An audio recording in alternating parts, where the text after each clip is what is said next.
Hello வணக்கம். இன்றைக்கி நம்ம பார்க்கக்கூடிய தலைப்பு வந்து தமிழ் ஃபாண்டை எப்படி நம்ம கம்ப்யூட்டரில் டைப் பண்ணலாம். இப்போ நிறைய பொதுவாக வேர்டு, எக்ஸல், பவர் பாயிண்ட்லாம் பண்ணும் பொழுது இங்கிலீஷ் ஃபாண்ட்ஸ் மட்டும்தான் இருக்கும். தமிழ் ஃபாண்டில் வந்து நம்ம டைப் பண்ண முடியாது. அப்போ அந்த தமிழ் ஃபாண்டை வந்து நம்ம எப்படி டைப் பண்ணலாம், என்னென்ன தமிழ் ஃபாண்டு இருக்குது அப்படிங்கிறத பார்ப்போம். இப்போ முதல்ல வந்து நம்ம கூகுள் வெப்சைட்டை ஓப்பன் பண்ணிட்டு அந்த வெப்சைட்டில் வந்து சர்ச் இன்ஜினில் நம்ம வந்து நிறைய ஃபாண்ட்ஸ் இருக்குது. இப்போ பாமினி, வானவில் ஔவையார், ஐஸ்வர்யா, இப்படி நிறைய ஃபாண்டு. ஒவ்வொரு ஃபாண்டும் ஒவ்வொரு வடிவத்தில் இருக்கும். ஒரு டைப் பண்ணணும், ஒரு தமிழ் எழுத்து எப்படி இங்கிலீஷ் எழுத்துக்களை வந்து நம்ம டைப் பண்ணும் பொழுது ஒவ்வொரு ஃபாண்டோட நேமும் நம்ம சூஸ் பண்ணும்போது அதனுடைய வடிவங்கள் வேறு வேறையாக இருக்கும். அதே மாதிரி தமிழ்லையும் ஒவ்வொரு ஃபாண்ட்லேயும் அதனுடைய ஸ்டைல் வந்து வித்தியாசமாக இருக்கும். ஸோ அந்த ஃபாண்டை எப்படி நம்ம கம்ப்யூட்டரில் இன்ஸ்டால் பண்ணி நம்ம டைப் பண்ணுறதுன்னு பார்ப்போம். ஃபார் எக்ஸாம்பிள், நான் பாமினி அப்படிங்கிற ஒரு ஃபாண்டை நான் இன்ஸ்டால் பண்ணுறேன், டவுன்லோட் பண்ணுறேன். ஸோ பாமினி ஃபாண்ட் டவுன்லோட் அப்படிங்கிறத டைப் பண்ணுறேன். நிறைய வெப்சைட்ஸில் இருக்குது. ஸோ நான் வந்து ஏதாவது ஒரு வெப்சைட், இப்போ பார்த்தீங்கன்னா வீப்லி அப்படிங்கிற வெப்சைட்டில் போய் நான் அதை கிளிக் பண்ணுறேன். ஸோ அதை கிளிக் பண்ணோடனே ஆட்டோமேட்டிக்காக பாமினி அப்படிங்கிறது கீழே டவுன்லோட் ஆகிடுச்சு. ஸோ இதில் வந்து நான் என்ன பண்ணுவேன், அந்த ஃபைலை ஓப்பன் பண்ணும் பொழுது இன்ஸ்டால் அப்படிங்கிறது கேட்கும். இந்த கட்டனில் இன்ஸ்டால் அப்படிங்கிறத கிளிக் பண்ணும்.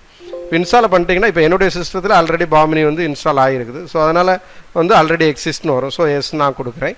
ஸோ இந்த மாதிரி இன்ஸ்டால் ஆகிரும். இப்போ இந்த மாதிரி ஸ்டேஜ் வந்தாச்சுன்னா உங்களுக்கு வந்து என்ன ஆச்சுட்டு உங்கள் சிஸ்டத்தில் வந்து கண்டென்ட் வந்து இன்ஸ்டால் பண்ணிட்டோன்னு அர்த்தம்.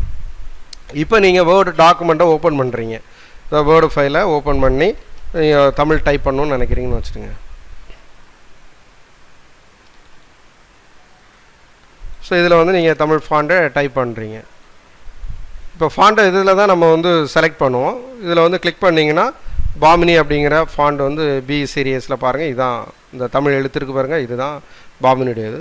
ஸோ இந்த மாதிரி பாமினி அப்படின்னா இதே மாதிரி நிறைய ஃபாண்ட்ஸை வந்து தமிழ் ஃபாண்ட்ஸை நீங்கள் இதே மெத்தட் இன்ஸ்டால் மெத்தட்லாம் நம்ம இன்ஸ்டால் பண்ணிக்கலாம்.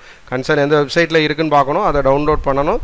பண்ணதுக்கப்புறம் இன்ஸ்டால் அப்படிங்கிற ஆப்ஷனை கிளிக் பண்ணிங்கன்னா உங்கள் சிஸ்டத்துக்கு அந்த ஃபாண்ட் வந்து இன்ஸ்டால் ஆகிரும். இப்போ நீங்கள் டைப் பண்ணணும்.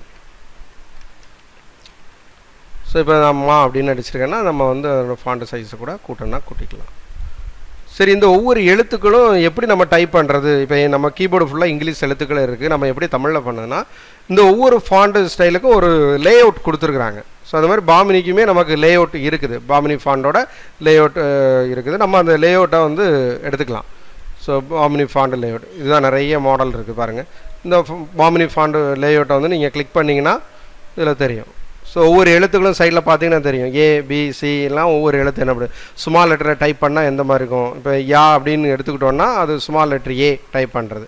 கேப்ஸ்லாக்காக ஆஃப் மெத்தடில் நீங்கள் பண்ணிக்கணும். அதே கேப்ஸ்லாக் ஆன் பண்ணிங்கன்னா யூ அப்படிங்கிறது வரும். அப்படியே ஒவ்வொரு எழுத்துக்களையும் நம்ம எப்படிங்கிறது ஆரம்பத்தில் நம்ம கொஞ்சம் கஷ்டம் தான். அதை பார்த்து ஒவ்வொன்றா டைப் பண்ணி நம்ம பண்ணணும். அப்படியே இந்த டெய்லி ஒவ்வொரு லைன் வந்து நீங்கள் டைப் பண்ணி ப்ராக்டிஸ் பண்ணிட்டீங்கன்னா ஆட்டோமேட்டிக்காக உங்களால் வந்து ஈஸியாக வந்து தமிழை வந்து எளிதாக வந்து டைப் பண்ண முடியும். இப்போ சி அப்படின்னு போடணும்னா இப்போ சா முதல்ல டைப் பண்ணணும். சா டைப் பண்ணதுக்கப்புறம் ஓ இடத்துல ஒரு பி இருக்குது பாருங்க, அந்த பீரு தான் சுழி. குழில் சுழியும் நெடில் சுழியும் இங்கே தான் இருக்குது. ஸோ ஸ்மால் லெட்டரில் பார்த்தீங்கன்னா சிறிய சுழி இருக்கும். அதே மாதிரி கேபிட்டல் லெட்டரில் பண்ணிங்கன்னா பெரிய சுழியாக வச்சுருக்கலாம். இப்படி ஒவ்வொரு எழுத்துக்களும் இதில் இருக்குது, எல்லா எழுத்துக்களுமே இருக்குது. ஸோ கமா கொடுக்கணுன்னா கூட நீங்கள் இதில் கொடுத்துக்கலாம். ஷிஃப்ட்டு என்ட்ரு கீயை ப்ரெஸ் பண்ணிங்கன்னா இந்த கீயை ப்ரெஸ் பண்ணிடணும். இப்படி ஒவ்வொரு எழுத்துக்களுக்கும் ஒரு ஃபாண்டுடைய லே அவுட் இதில் இருக்குது. ஸோ இதை பயன்படுத்தி நீங்கள் டாக்குமெண்ட்டை க்ரியேட் பண்ணுங்கள். அடுத்த வீடியோவில் ஐசிடி கார்னர்னா உங்களை சந்திப்போம். நன்றி, வணக்கம்.